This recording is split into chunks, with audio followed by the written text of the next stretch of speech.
So I say, let's build a cake. The cake is exercise. The icing is protein. And then the sprinkles on top are creatine to make it a little bit more tasteful.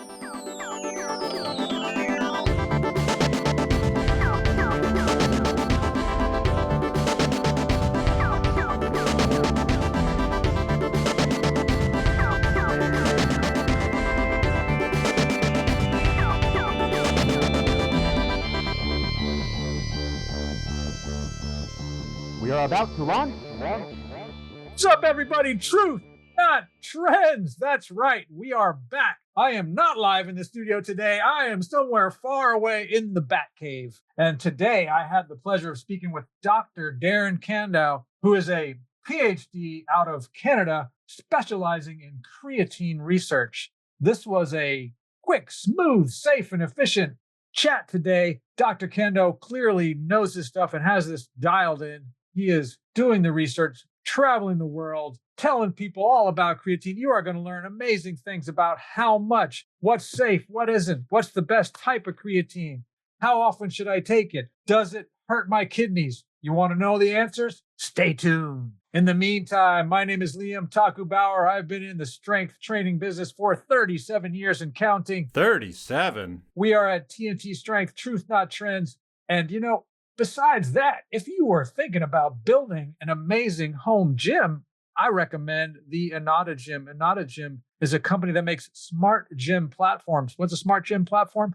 It's an amazing computer-driven piece of equipment that is so compact, you could literally slide it under your bed. But you could do anything you could think of, barbell exercises, dumbbell exercises. You want to do it. The main platform actually produces resistance all the way up to 330 pounds. You're not going to outgrow that anytime soon, most people. It actually can do heavy negatives. It can replicate chains. You can do amazing things with the touch of a button. You can also control it completely with an app on your phone that's totally free. Anyway, if it sounds fascinating, I love it. We've got 2 of them at our studio. Go to the Anata Gym store and use the code TAKU, T-A-K-U. T-A-K-U. When you check out, you'll get 20% off anything in the store. With that being said, sit back, relax, and learn everything you ever wanted to know about creatine monohydrate with myself and Dr. Darren Candow. Boom, baby. Boom, baby.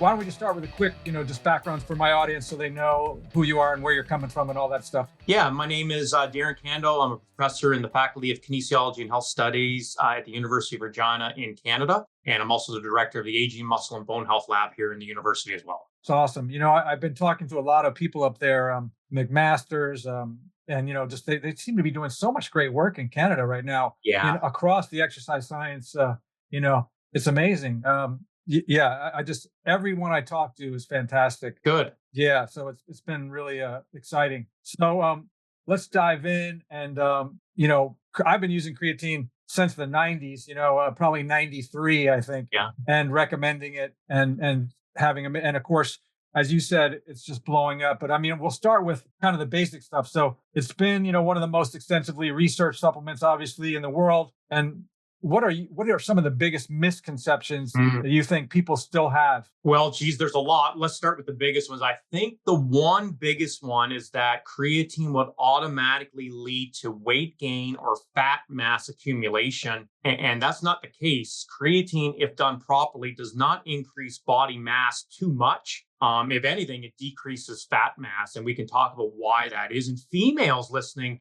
they actually experience a greater decrease in body fat. The second one would be, looking at both of us, baldness, that's a big myth. I know there's a study coming out shortly that will sort of finally answer this question, that no, there's no evidence that creatine causes baldness. And then third, does it wreck the kidneys? And I think this stems from where creatine is naturally being produced in the body.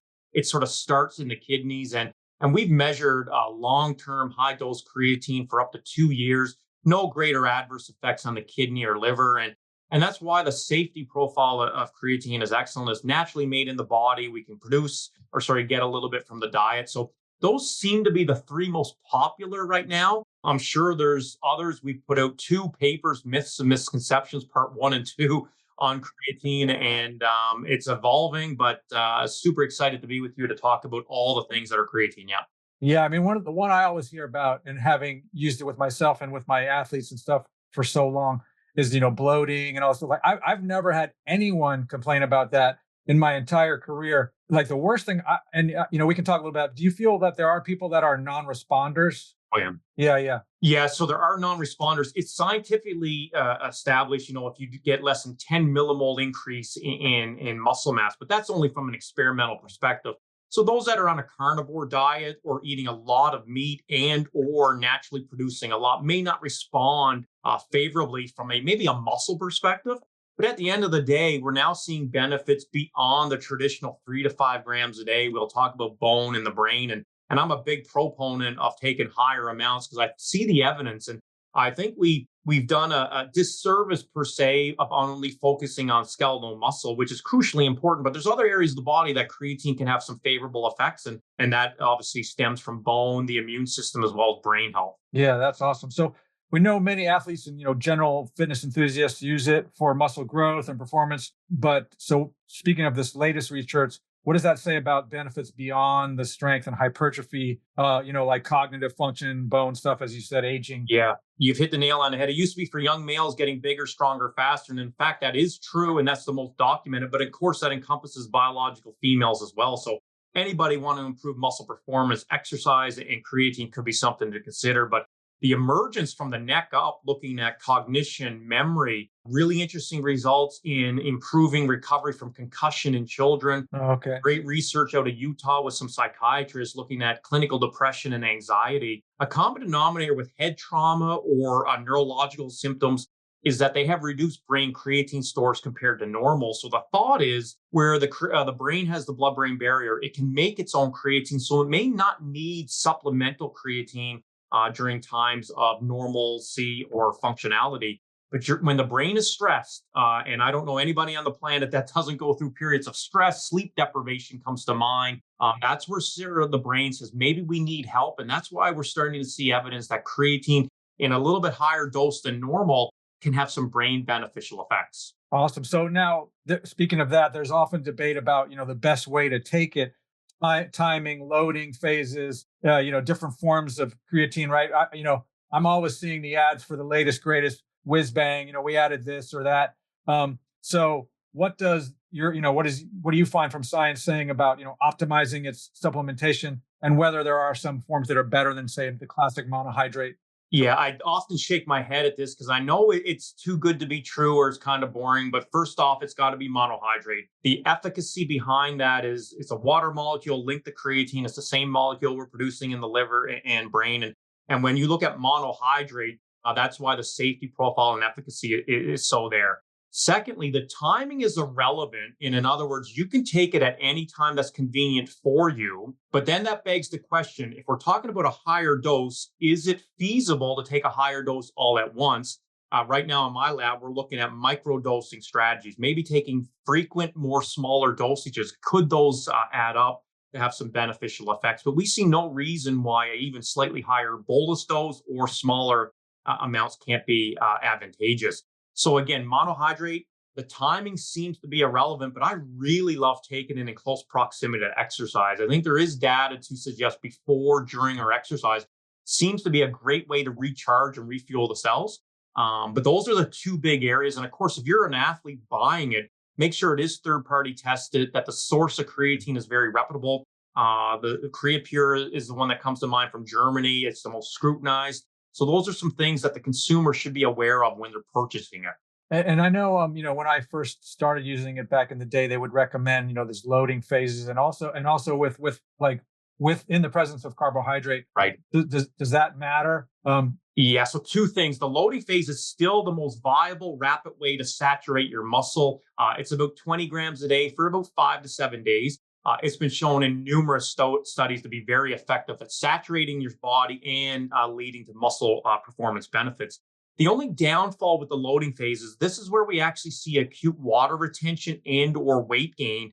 We do see some GI tract irritations in some people, but not all the time. You do not need to do the loading phase. If you're the average individual interested in creatine and you're looking at it for the health benefits, I think you can start as little as 3 grams a day. Take that for maybe 3 to 4 weeks. And if you're not having any adverse effects, work your way up to 5 and then work your way up even higher. And again, you can divide that dosage up into more smaller, frequent dosages. I likely wouldn't go any lower than 1 gram, just because you need to have a certain amount getting into the blood and being taken up into your cells. The other big thing with the cycling, or sorry, the loading is, do you need to cycle creatine? There was a theory where if you take a whole bunch, do you need to take time off? We don't see any evidence for that. I've been taking creatine daily for like the last 2 decades. It does not downregulate your natural synthesis. Even if it did, when you stop taking the supplement, since we naturally produce it, your body would react very favorably over time.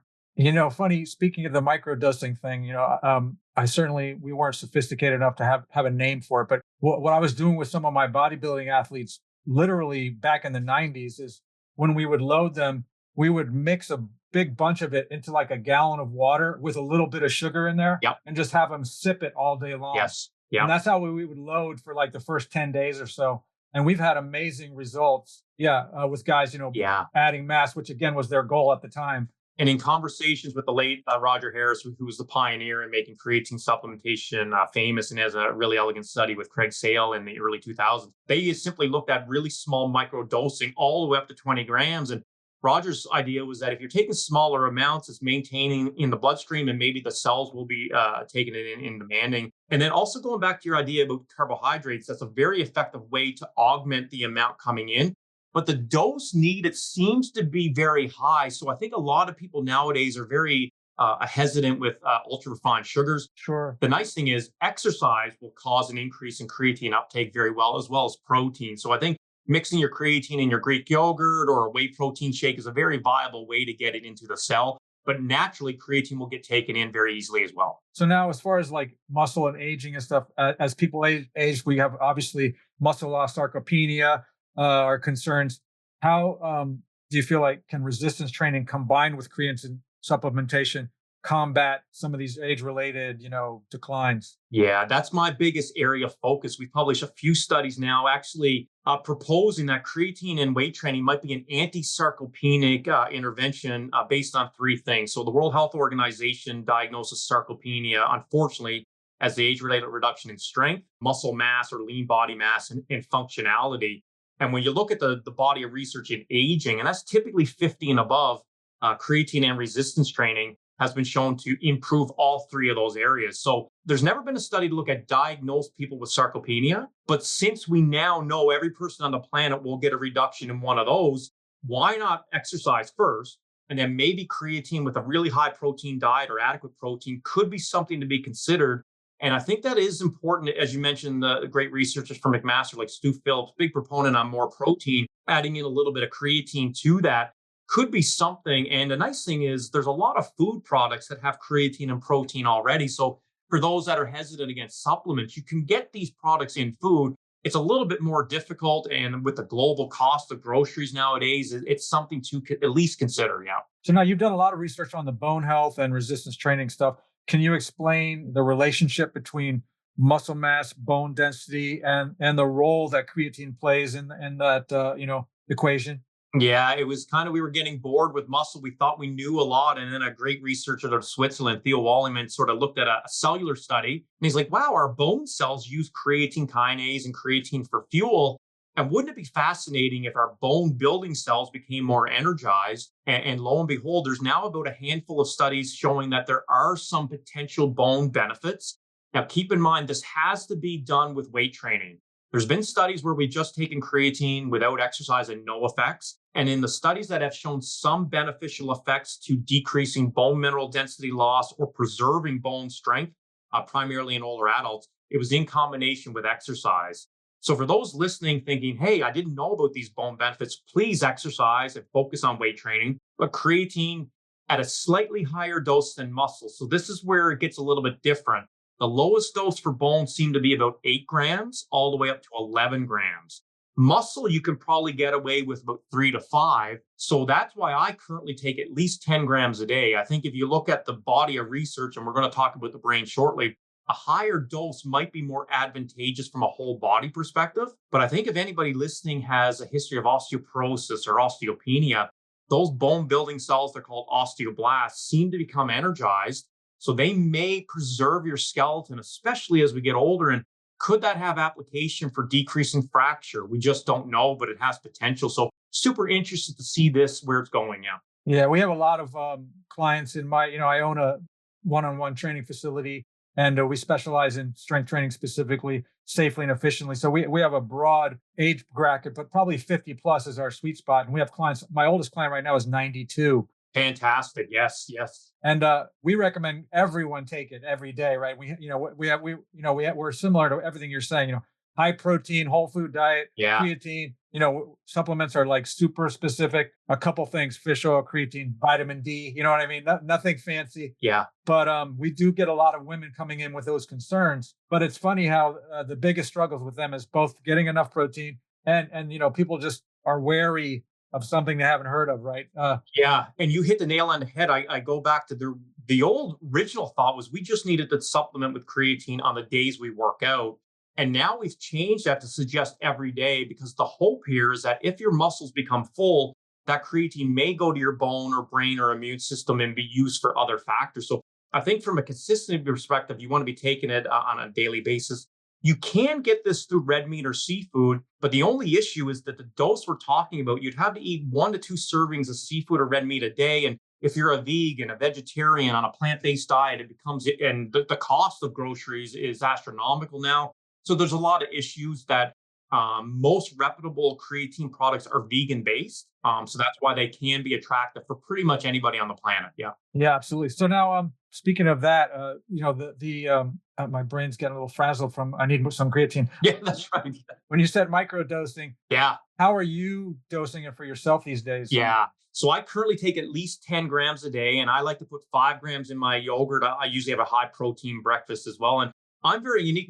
We did a study where we actually got young individuals to drink, as you mentioned, just similar to when you were training, in a big water bottle, have a sip of creatine water after every set. And I find it really easy. So I'll put my 5 grams in a bottle of water and drink it during my weight training or a Peloton workout, whichever. That gets 10. On days I'm really stressed, which is often, I'll try to get in about 5 more grams. So I like to take it before bed or with food later on in the evening. So I've gone from maybe the low dose, now understanding the potential for cognition, sleep deprivation. I just came back from Germany, so jet lag. I really noticed benefits personally with a higher dose. And I think the cool thing with being able to break it up, it's easier to take than 20-gram dose every day. I can break it up and become more consistent that way. Yeah. Yeah. I mean, I have the habit of taking mine every morning with my protein breakfast as well. And I just take that 5 grams, like, religiously, brushing my teeth, but I haven't been taking more later on. So I'm definitely going to experiment with that moving forward.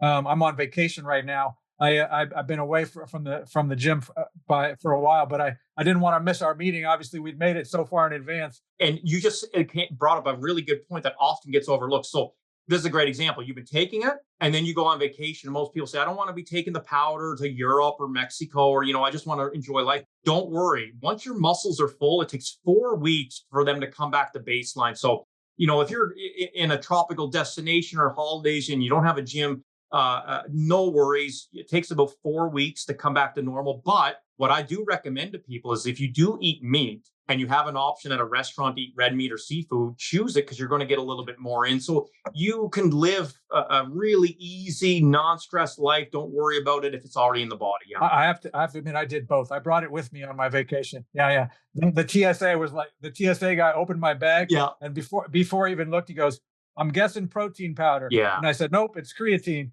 And he was like, okay, And there's so many other convenient deliveries. We have, people are coming up with the gummies and these sticks. They're so easy to take now. And creatine is flavorless. You can put it in anything.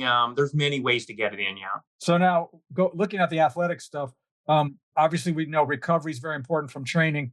Do you feel like creatine has an impact on reducing muscle damage, inflammation, or enhancing recovery from your workouts in other ways? Yeah, that seems to be some of the most emerging research. There's been a few studies that show that creatine does not really improve recovery from extensive muscle damage, but there's now good evidence that creatine has anti-inflammatory and anti-catabolic effects. And we really see the best evidence for long duration cardiovascular exercise. So I know this might be a bit surprising to your viewers. We thought creatine was only for gym goers. Some of the best evidence comes from long duration cardio, such as marathon, ultra marathon. It reduces these proteins called cytokines, which are markers of inflammation. And what it seems to do is decrease something called reactive oxidative stress or improve mitochondria ability to withstand. And that's the main mechanism of why we think it improves brain health when the brain is stressed. It's almost like an anti inflammatory. People are familiar with Advil and Tylenol. It has similar properties. So I like it from a muscle recovery perspective to allow me to get back in the gym on a more frequent basis. And so there is evidence behind both of those facets. Yeah. Yeah, interesting because I've been using it obviously for quite some time, but I think we work with a lot of endurance athletes, marathon runners and stuff in my facility. So I think that's a really great thing for me to be able to encourage them as well. Many of them, runners, you may or may not know, right? Runners only want to run, and they don't really think about strength training and all these other things, but they want to find ways to continue to run. So I'm trying to get them to understand this will make it better for you and easier, right? So what about hydration, water retention? Those things are sometimes concerns with creatine. Should athletes or fitness enthusiasts be worried about, that bloating, cramping stuff, dehydration, any of that kind of thing? No, and that would have been one of the other biggest myths. So there was many anecdotal effects or ideas that, oh, wow, creatine leads to muscle cramping or dehydration. It's the complete opposite. Creatine is super osmotic. So when it goes inside your cell, it likes to drag water. So again, the picture a balloon filling up, that's your muscle. And if anything, now you superhydrate the muscle. That has huge applications for exercise in severe heat, the upcoming summer, those that are doing 2-a-day practices. So it doesn't lead to cramping. If anything, it superhydrates the cell and therefore decreases the chance of cramping, hydration, or any instability at the muscle membrane. Yeah, that's awesome. Yeah. So I have a very specific question because one of my guys had asked this. So kind of in the broader perspective stuff. So there's been discussions of concerns about in certain circles about creatine supplementation with potential effects of like cardiovascular health, like including like atrial fibrillation and stuff. So one of my listeners had asked me this in conversation.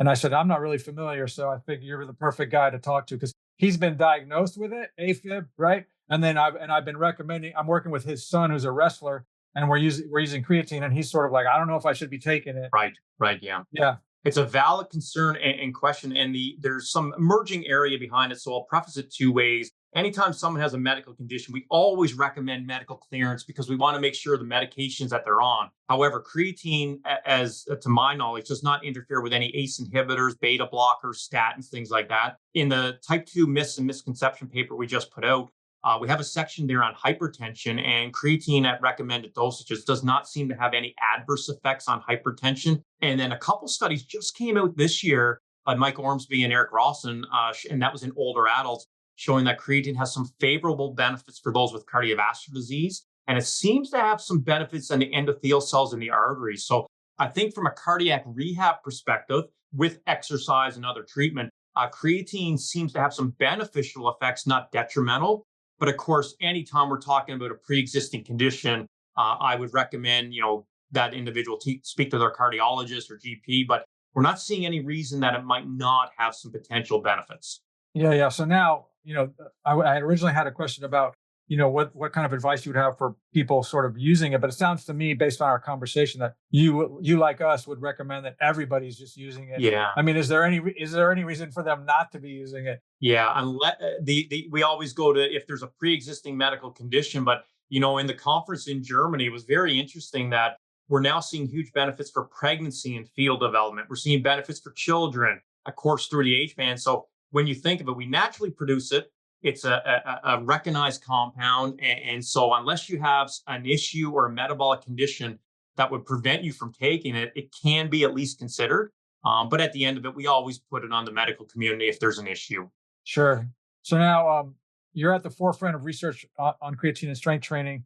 What emerging areas of study in this field, are you most excited about right now? Yeah, there's five that come to my mind. So the pregnancy area is something we never thought creatine would ever be looked at and has potential health implications there. I think for children and adolescents, it's emerging from good researchers in the United States that these children going through development, not only for musculoskeletal development, but maybe optimal brain functioning health there as well. And that goes to that study where children had head trauma. It really improved recovery. I love the healthy aging aspect, but I'm probably most surprised or encouraged with the anti cancer potential from creatine. That's a huge game changer. And how we're now improving the health of the biological female. Creatine just used to be looked at for males, and now we're seeing a lot of benefits for females across the lifespan. But stay tuned for the anti cancer potential, where the anti inflammatory, anti catabolic effects are coming out. So again, it's gone from exercise to now these health benefits. And I think it's the momentum has never been as strong. Yeah. Yeah, I mean, one thing I'm often wondering, because in my own practice, we find probably one of our biggest, challenges is just getting normal people to eat enough protein on a daily basis. Yes. And so I'm wondering if there may be a connection, because we know it's available in protein-based foods, right? Maybe that's why like all these benefits are popping up with when you probably have developmental kids, pregnant women, all these people not getting their protein needs met already, right? Yep. So we already know they're low anyway, right? Yeah. So I find that's like a huge challenge in my business, just to get people to hit the minimum numbers. Yeah. And if they're willing to take, high quality proteins like the red meats or seafoods, whichever, they're also getting creatine, omega-3s, vitamin D, and things like that. I really like to focus on the vegans and vegetarians. I think most people emphasize a plant-based diet. You can totally get your protein. You're just going to need to eat more to get those essential amino acids. But now the other big downfall, creatine is not in plants. So now how do they get it? And that's why I think supplementation seems to be attractive. Yeah, I agree. Yeah, that makes sense. Yeah. If you could bust like the biggest myth about creatine once and for all, what would it be for you? Oh, geez. Well, the one that really comes to mind is this idea that there's a type of creatine for females. No, there's not. It's all the same. I know there's a lot of marketing behind it, but please note it's got to be creatine for everybody. I think the big one, though, is that the accumulation of fat, we don't see that as well, and it won't wreck your kidneys or things like that. So there's a lot of myths, but the one that seems to be the hottest topic is a creatine designed for females. I just kind of laugh at that because that's impossible. It's creatine for humans. So right. At the end of it, I actually haven't even heard that, but I do see many people trying to separate. Right, they've added this, they've added that, and they're trying to make it seem like it's better. I'm always popping in and going, hey, monohydrate's all you need. Yes. And to that point, there's so much marketing about different types of creatine out there. Don't get conned into the marketing. There's never been a form of creatine to get into the cell and lead to greater benefits. There's been studies showing that the different forms of creatine can get in equally to the cell, even slightly more maybe, but never a study's been shown it to be superior. So I'm like, why mess with a good thing? We know the safety profile behind monohydrate is exceptional, the efficacy. So I know it's kind of boring. It's the original one. We're always looking for something new, but in this case, I would just go with that's been a tried and tested. Yeah. Yeah, and you also find obviously that anytime they have the new better word, it's also a more pricey. More pricey, yep. And the bioavailability of monohydrate is almost 100. So I'm like, well, how are you going to get it in there? And people say, wow, it's quadruple the price. I'm like, exactly. It's just a marketing gimmick. Yeah, for sure. So now you've been super involved in the world of exercise physiology. What's one piece of advice you think everyone should follow when it comes to their training and nutrition? Yeah. So I say, let's build a cake. The cake is exercise. It's combination of weight training and cardio and functionality, whatever gets you to the gym. The icing is protein. Without adequate protein, nothing really works. And then the sprinkles on top are creatine to make it a little bit more tasteful. If you have those three things, I think you're sort of looking at three things that can be really favorable. If you want to add in the omega-3s with a little bit of different things and vitamin D, there's a handful of things that are beneficial. Magnesium seems to be a really hot topic now, but exercise is the driver. Like, I think a lot of people will take all these supplements and hope it's magic. And I'm like, no, they're not anabolic steroids. Yeah. You need to do the work. it might allow you to do more work on a favorable and more pleasant experience. And if you can do more reps, get stronger, you're going to improve so many things. So I really stress that exercise to me is the fountain of youth. We'll never be able to put it into a pill. And if you can take some proper nutrients, either through food first, which would be ideal, if you can't get it through food from financial costs, ethical treatment of animals, whatever is your reason, maybe supplements can be considered. And I like supplements because I find it an easy way to hit my total daily protein, my total daily creatine. They're very convenient. They taste great. And I personally think they curb some of your sweet tooth cravings, some of these drinks or protein bars or whichever it is. So whatever you can do to be consistent, I'm all for it. Yeah. Yeah, yeah. It's funny. I always say, supplements are supplemental, right? So Yeah. Yep. get your sleep, get your, nutrition, all those things, Yeah. and then add those things in. Right. And the thing I find, this is a slight side note, but people get excited and they, go out and they buy like 17 new supplements, and then they take them all at once. Yes. And then they go, it was this one that made the difference. So I said, no, you have to have everything dialed, change one thing, see what happens, right? Add the creatine and nothing else, and see what happens. It's like taking a pre-workout and then you never know what worked. Yeah. So Yeah, for sure. And that's awesome. So where can people follow your research? And I see obviously that you've done hundreds of research papers on your own. I found you on Instagram, obviously, but where else can people track down all kinds of information about you? Yeah, I think Instagram is probably the easiest. I try to post a whole bunch about the podcasts we're doing or papers that are coming out. And I think most people are usually tuned in there.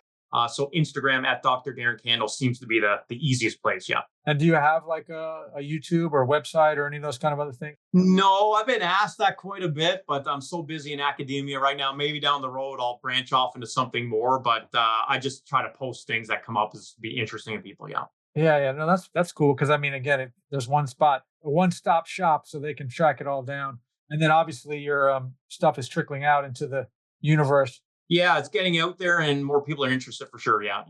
Yeah. I just recently tracked down another guy. His name is escaping me, but he calls himself the creatine OG. Have you seen this guy? Oh, that's Steve Jennings. Yeah. Original individual who worked with Roger Harrison. He created creatine in a capsule form way back in 1992, basically, and then took a little bit of a hiatus after that, went into more business and came back. And he's full blown right back into it now. So he was kind of the first person that did it. Yeah. Yeah. It's amazing. So so I'm hoping I can track him down as well. Yeah, he's a great guy. Yeah, really good guy. Yeah. Do you know? We had a woman, Sarah Oikawa. Do you know her? She's So Sarah's a really good protein researcher. She did a PhD with Stu Phillips, and I believe she's in industry still. Yeah. Yeah. So we had her on the podcast as well, and she's been another. Like I said, I'm getting all you great people out of Canada. Doing the good work. Yeah, we're trying anyway. Yeah. And do you go off and you just said you came back from Germany? So are you presenting at these places or? Yeah, so there was a 4-day creatine conference in Munich, which was outstanding, and then we have a lot of conferences coming up in Florida, and then I'm back to Italy again. So we do a lot of things there, and there's all the big focus on creatine and making people either live longer, free of disease, and creatine is just one little component of a big treatment plan of exercise. And as we talk about protein and adequate sleep's a big one. So yeah, I'm usually asked quite a bit. Podcasts are emerging. So the more ways we can get information out there, the nice thing is if it's all based on science, it's really reputable and reliable. And I think a lot of people want that nowadays with the volatility in the world. I think people need to trust the science and go back to the research findings. Yeah. Yeah, for sure. I'm fascinated by the idea about the pregnancy.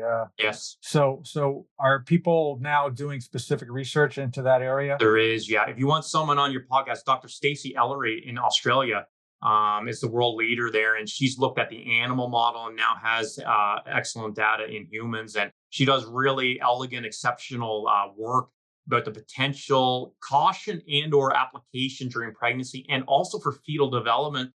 So in Germany, she gave a few elegant presentations, and she would be someone, if you're thinking of that, targeting specifically for the females, she would be exceptional to get on. Yeah, really good. Yeah, that's really fascinating. I mean, it makes sense, because of all the benefits, but it's just funny how they have to catch up with these pieces one at a time. Correct. And not put it all together. I do a lot of work with, brain health and stuff as well. And now, you're seeing all the connections between the mouth and brain health 100%. and the mouth and heart health, right? Yes. And the biomes. Oh yeah. And the connections with, it's all connected. All connected. Yeah. But in our general health system, right? You go to the doctor and you don't feel good, and they don't look at you only from the neck down, and you go in and you're like, I don't feel great, and they don't realize you've got an infection in your mouth because you got to go to the dentist for that one, and then they never connect the dots. Exactly. And I'm actually starting to see that with people here. They've got some kind of low level infection. Yes. That they don't even feel. Could be gum disease, right? And then they go get their blood work done, and it says my white cell is elevated, but I feel pretty normal. And the doctors are like, I don't see anything wrong, right? Because they never. Yeah, I totally agree. Yeah, it's amazing. Yeah. Well, fantastic. I don't want to keep you too long. I feel like we're cruising, and yeah. I don't know whether you have like 17 more podcasts to do today. No, not today, but in May I do have a lot. Yeah, well, it was been fantastic to have you here, and I appreciate you, making this happen. I did it so long ago, I didn't even know I'd be on vacation at this point. So I'm actually in Washington D.C. right now, but at least I'm out of the gym for a little while. Yes, absolutely. No, thank you so much. Yeah, for sure. And I'm gonna let you go. And I had a great conversation. Thanks so much, and I'll be looking forward to watching it. Keep up the fantastic work. Thank you. Cheers. Hey guys, take care. Thanks so much. Thank you for listening to this episode of the Truth Not Trends podcast. Don't forget to subscribe, rate, and review us, whatever platform you are on. And also always share these podcasts with a friend. If you want to find out about TNT Strength and training with us live in the studio in Oakland, California, visit our website at www.tntstrength.com. You can also call us right here in the studio, 510-768-5421. If there's a guest you'd love for me to talk to or a topic you want me to dig into, shoot me an email at taku@tntstrength.com. That's TAKU @tntstrength.com. And whatever you do, get rid of that stupid blue Bosu.